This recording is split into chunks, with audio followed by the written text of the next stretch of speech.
Hi everyone, here is an overview of the grade 9 to 12 mobile collaboration introduction lesson. So let's get down to it. Essentially, the goal is to have students practice mobile collaboration in a low stakes or no stakes scenario so they can reflect on what were those skills that they used, how did it go, so when they're in a situation where they need to collaborate mobily with their peers on a project, they're able to do so. So first, introduce mobile collaboration etiquette, which you'll find in this PDF file here.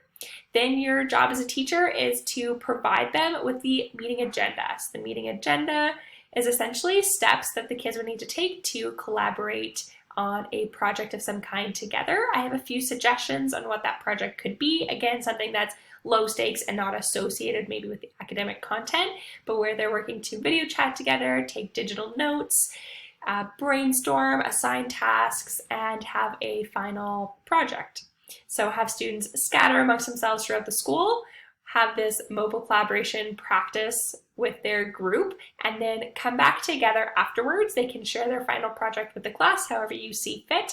And then most importantly, they need to debrief the process of it. So have each group reflect on the process of mobile collaboration, what was really well, what didn't go so well, and follow that with a class discussion so you can build on it and reflect on how can mobile collaboration go better next time, what worked and what didn't work. The meeting agenda is provided here along with some suggestions for mobile collaboration etiquette that I would review with my students prior to this project. I hope you enjoy.